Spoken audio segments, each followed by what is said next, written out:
Hi பிள்ளைகளா, எல்லாரும் எப்படி இருக்கிறீங்க? கடவுளுக்குள்ளாக சந்தோஷமா இருக்கிறீங்கன்னு விசுவாசிக்கிறேன். இன்றைய நாளில் நாங்கள் கைம்பெண்ணின் காணிக்கை அப்படிங்கிற ஒரு அழகான ஒரு கதையை தான் இன்றைய நாளில் நாங்கள் படிக்க போகிறோம். சரி, கைம்பெண்ணு சொல்கிறவங்க யாரு? உங்களில் எத்தனை பேருக்கு தெரியும்?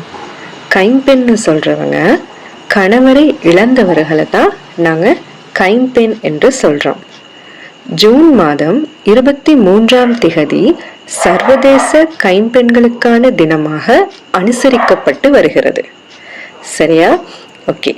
இன்றைய நாளில் நாங்கள் படிக்க போகிற பாடத்தில் 3 விஷயங்களை பற்றி தான் நாங்கள் மிகவும் முக்கியமாக படிக்க போகிறோம். அதில் முதலாவது விஷயம் என்னன்னு சொன்னால், கைம்பெண்ணின் குணாதிசயங்களும் அவர்களுடைய இயல்புகளையும் நாங்கள் பார்க்க போகிறோம். ரெண்டாவது விஷயம் என்னன்னு சொன்னா, நாங்க சிறுவர்களாகிய நாம் எங்களுடைய சமுதாயத்திலும் எங்களுடைய அயலகத்தாரிலும் நாங்க அவர்களோட எவ்வாறு நடந்து கொள்ள வேண்டும் அப்படிங்கிற விஷயத்தை தான் நாங்க ரெண்டாவதா பார்க்க போறோம். மூன்றாவது என்ன பார்க்க போறோம்னு சொன்னா, ஏசப்பா எங்களை எவ்வாறு பார்க்கிறார் அப்படிங்கிற விஷயத்த நாங்க மூன்றாவதா பார்க்க போறோம். சரி, இப்ப நாங்க கதைக்கு போவோம். இந்த கைம்பெண்ணின் காணிக்கைங்கிற இந்த அழகான பாடம் மாற்கு நற்செய்தியில 12ஆம் அதிகாரம் 41ஆம் வசனம் முதல் 44ஆம் வசனம் முதல் அடங்கி இருக்குது. இந்த கைம்பெண்ணின் காணிக்கைங்கிற இந்த வேத பகுதி. சரி, இப்ப நாங்க வேதாகம பகுதிக்கு செவிமடுத்து அதுக்கு பிறகு கதைக்கு கடந்து செல்வோம். இயேசு காணிக்கை பெட்டிக்கு எதிராக அமர்ந்து கொண்டு மக்கள் அதில் செப்பு காசு போடுவதை உற்று நோக்கி கொண்டிருந்தார். செல்வர் பலர் அதில் மிகுதியாக போட்டனர். அங்கு வந்த ஓர் ஏழை கைம்பெண் ஒரு கொதிராத்துக்கு இணையான 2 காசுகளை போட்டார். அப்பொழுது அவர் தம் சீடரை வரவழைத்து, இந்த ஏழை கைம்பெண் காணிக்கை பெட்டியில் காசு போட்ட மற்ற எல்லாரையும் விட மிகுதியாக போட்டிருக்கிறார் என உறுதியாக உங்களுக்கு சொல்கிறேன். ஏனெனில் அவர்கள் அனைவரும் தங்களுக்கு இருந்த மிகுதியான செல்வத்தில் இருந்து போட்டனர். இவரோ தமக்கு பற்றாக்குறை இருந்தும் தம்மிடம் இருந்த அனைத்தையுமே, ஏன் தம் பிழைப்புக்காக வைத்திருந்த எல்லாவற்றையுமே போட்டுவிட்டார் என்று அவர்களிடம் கூறினார்.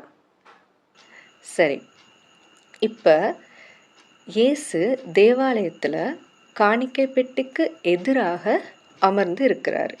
அவர் அப்படி அமர்ந்திருக்கிற நேரத்துல நிறைய ஜனங்கள் அந்த காணிக்கை பெட்டியை கடந்து சென்று அந்த காணிக்கை பெட்டியில காணிக்கைகளை போட்டுக்கொண்டு வர்றாங்க.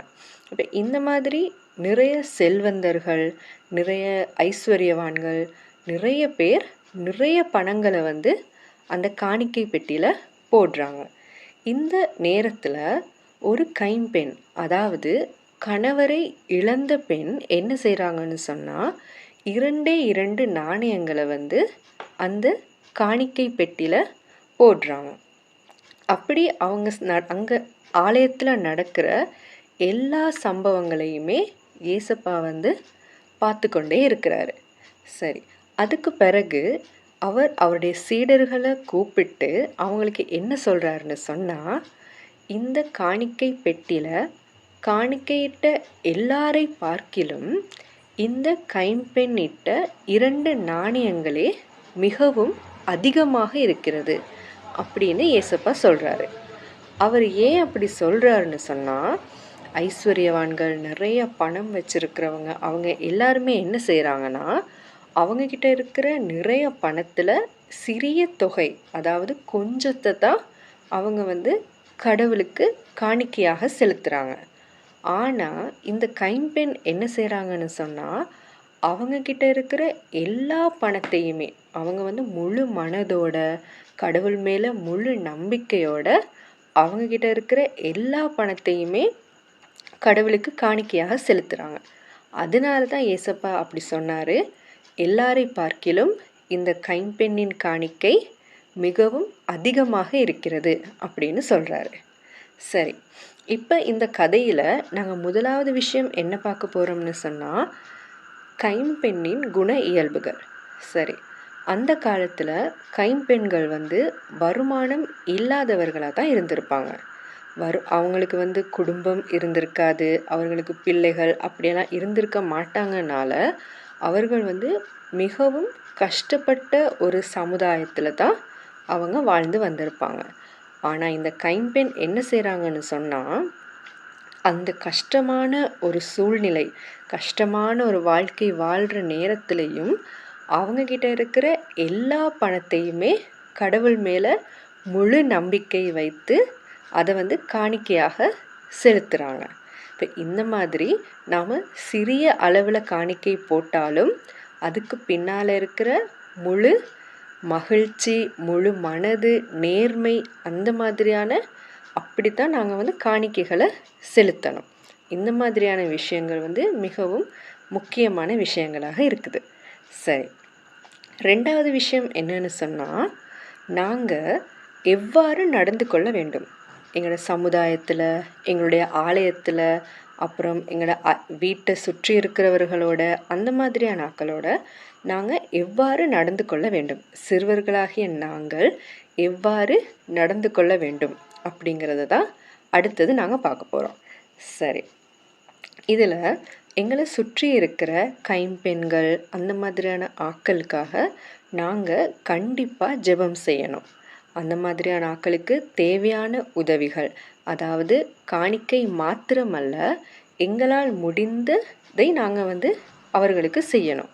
அதாவது எங்களால் முடிந்ததுன்னு சொல்லும்போது நல்ல அழகான வார்த்தைகளாக இருக்கலாம், அவர்களோட அன்பாக பேசுகிற விதங்களாக இருக்கலாம், அப்புறம் எங்களுடைய நேரங்களாக இருக்கலாம், அப்புறம் எங்களுடைய தாளந்துகளை நாங்கள் பயன்படுத்துகிற விதங்களாக இருக்கலாம். இந்த மாதிரி எங்களால் என்னென்ன விஷயங்கள் முடியுமோ அந்தந்த விஷயங்களை நாம் கண்டிப்பாக மற்றவர்களுக்கு கொடுத்து உதவி செய்ய வேண்டும். சரியா? ரைட். அடுத்தது மூன்றாவது விஷயம் என்னன்னு சொன்னால், இயேசு எங்களை எவ்வாறு பார்க்கிறார் அப்படிங்கிறத தான் நாம் அடுத்தது பார்க்க போகிறோம். சரி, இயேசு எங்களை எவ்வாறு பார்க்கிறார்னு சொன்னால், நாங்கள் மற்றவர்களுக்கு உதவி செய்யும்போது அல்லது நம்ம காணிக்கைகளை செலுத்தும்போது எவ்வாறு நிறைய செலுத்துகிறோமா இல்லாட்டி குறைவாக நாங்கள் செலுத்துகிறோமா, அந்த மாதிரியான விஷயங்கள் எதையுமே ஏசப்பா பார்க்க மாட்டார். ஏசப்பா எந்த விஷயத்தை பார்ப்பாருன்னு சொன்னால், நாங்கள் கொடுக்குற விஷயங்களாக இருக்கட்டும் அல்லது கொடுக்குற காணிக்கைகளாக இருக்கட்டும், எல்லாவற்றையுமே எவ்வாறு கொடுக்குறோம், அன்பாக கொடுக்குறோமா, முழு மனதோடு கொடுக்குறோமா, இல்லாட்டி கட்டாயத்தின் பேரில் நாம் கொடுக்குறோமா, இல்லாட்டி கொடுக்கணும்னு சொல்லி நாம் கொடுக்குறோமா, அந்த மாதிரி வெளியரங்கமாக அவர் பார்க்காம எங்களுடைய இருதயங்களை தான் ஏசப்பா எப்பயுமே பார்க்குறாரு. அதனால் இனிமேல் நாங்கள் மற்றவர்களுக்கு உதவி செய்யும்போது கண்டிப்பாக சிறிய அளவிலையோ இல்லாட்டி பெரிய அளவிலையோ செய்யணும்னு இல்லாமல் நாம் சிறிய உதவி செய்தாலும் அதை முழு மனதோடும் முழு மகிழ்ச்சியோடும் நாங்கள் மற்றவர்களுக்கு கட்டாயமாக உதவி செய்ய வேண்டும். சரி, இந்த வாரம் நீங்கள் யாருக்கு உதவி செய்ய போகிறீங்க? அதாவது இந்த வாரம் நீங்கள் யாருக்கு கொடுக்க போகிறீங்கன்னு சொல்லும்போது அது காணிக்கையாக மாத்திரம் அல்ல, அது ஒரு அன்பான வார்த்தைகளாக இருக்கட்டும் அல்லது மற்றவர்களுக்கு எங்களால் இயன்ற உதவிகளாக இருக்கட்டும், இந்த மாதிரி எங்களால் முடிந்த எதை வேண்டுமானாலும் நாங்கள் மற்றவர்களுக்கு கொடுத்து உதவலாம். ஆனால் அது காணிக்கையாக இருக்கணும்னு மாத்திரம் அல்ல, எங்களால் முடிந்த எதுவாக இருந்தாலும் அதை நாங்கள் மற்றவர்களுக்கு கொடுக்கலாம். நாங்கள் கொடுக்குற விஷயம் சிறியதாக இருந்தாலும் அதில் முழு மகிழ்ச்சியோடு கொடுக்கும்போது அந்த நேரத்தில் தேவன் மகிழ்ச்சி அடைகிறாரு. தேவன் இன்னும் அதிகமாக எங்களை ஆசீர்வதித்து வருவார். நாங்கள் மற்றவர்களுக்கு கொடுப்பது அதன் அளவில் இல்லை, அதுக்கு பின்னால் இருக்கிற முழு மனதோடும் மகிழ்ச்சியோடும் அதை விசுவாசத்தோடும் நாங்கள் மற்றவர்களுக்கு கொடுக்குறோமா அப்படிங்கிறது தான் மிகவும் முக்கியமான விஷயம். நாங்கள் மற்றவர்களுக்கு உதவி செய்யும்போது சிறிய உதவிகள் செய்தாலும் கூட ஏசப்பா வந்து அதை மகிழ்ச்சியோட ஏற்றுக்கொள்ளுகிறவராக இருக்கிறாரு.